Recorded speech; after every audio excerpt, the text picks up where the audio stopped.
These are your evening headlines for April 7th, 2026, right here on BYU-Idaho Radio. Thanks for joining me today. I'm Kimber Pierce. BYU wrapped up spring football with a veteran roster, new staff roles, and a sense that this team is further ahead than it's been in years.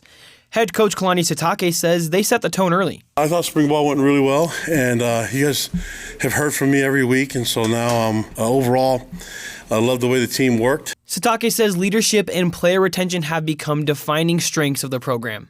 In order for you to have great leaders, you have to have people that are willing to follow, and so we have a really good dynamic in the team. On the offensive side of the ball, offensive coordinator Aaron Roderick says this is one of the deepest groups he's coached, and a full spring with quarterback Bear Bachmeier has made a noticeable difference. I think we're developing depth at every position, like all the new guys, and we have a lot of veteran players that played a lot of football too. So I think we're going to have depth at every position, and I think we have a good football team. One of the biggest spring revelations is the tight end duo of Walker Lyons and Roger Saleapaga. Those two tight ends have really proven that they're two of our best players. So you're going to see those guys a lot.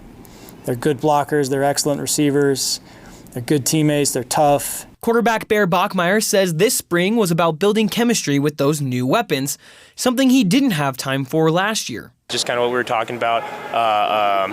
Getting adjusted to how they like to play and then them getting adjusted to how I like to play as well. So just kind of making that chemistry stronger and. On the defensive side of the ball, new defensive coordinator Kelly Papinga installed more of his system than expected, thanks to a roster loaded with returning starters. We got mostly everything we wanted to get in. I would actually say we got in more than we thought we were going to get in, but I feel really comfortable with our install. Papinga says depth is strong across the board, with cornerback being the only position still developing. But overall, he believes this group is built to contend. I just think we have a really good football team, and we have a chance. Right, we got to go put the work in and go earn it, and get ourselves ready to have a great season. And across the program, the message is consistent. BYU is deeper, more experienced, and more connected than it was a year ago. And Sitake says the next few months will determine how far this team can go. Hope's not a good it's a good motivator, but it's not a good strategy. You got to go get the work done. Now the Cougars turn towards summer and toward a fall camp that could set the tone for a breakthrough season in the Big 12. For BYU-Idaho Radio, I'm Austin Pace. Eastern Idaho Public Health is holding an event for parents and young children in Rexburg. Blockfest is tomorrow from 10 a.m. to 2 p.m. at the Madison Library District in Rexburg. At Blockfest, young children can learn through hands-on experience playing with blocks at different stations to bond and learn with their parents. The different stations encourage children to develop various skills. Holly Whitworth is an organizer of the event. We support early learning skills like math skills and science concepts and social skills and literacy comprehension as children and parents play with blocks together. Whitworth works for Eastern Idaho Public Health as the program manager for the Parents as Teachers program. Parents as Teachers is a free home visiting program available to parents of young children, offering support for parents and early childhood development. And so that's what home visitors do. They come into the home twice a month, and they bring developmental centered activities and material, and they're there to support the parent in their most important job of parenting their child.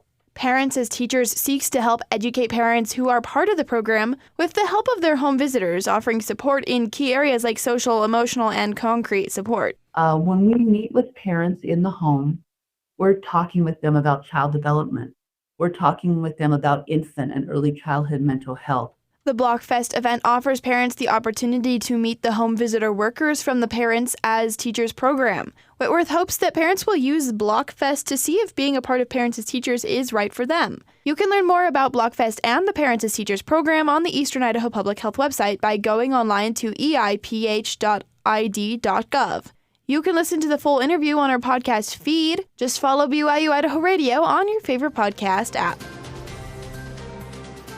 With Idaho's snowpack the lowest on record in some areas, scientists are warning this may be a glimpse of what's to come. The Public News Service reports Idaho reached maximum snowpack on March 30th, with some areas reaching it in mid-March, but this usually happens in early April.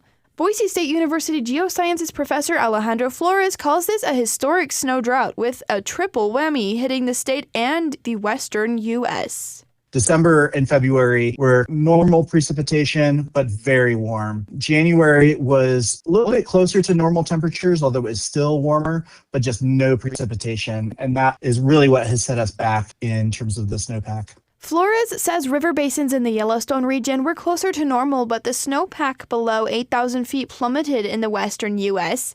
He's concerned about how widespread the snow drought is and adds there are few, if any, historical comparisons.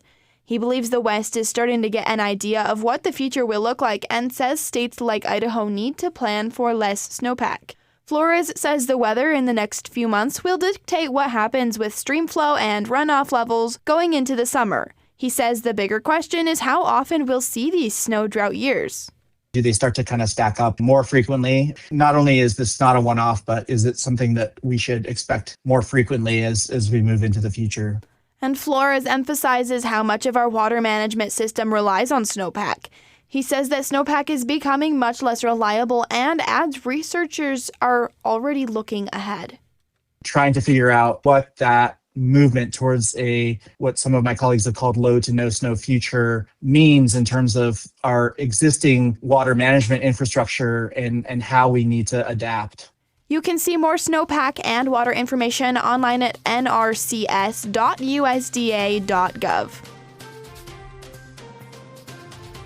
These have been your BYU-Idaho Radio evening headlines for April 7th, 2026. Thanks for tuning in. More news, interviews, and great content are available on our podcast feed. Search for BYU-Idaho Radio on your favorite podcast apps. We run YouTube, Spotify, Apple Music, and more. For BYU-Idaho Radio, I'm Kimber Pierce.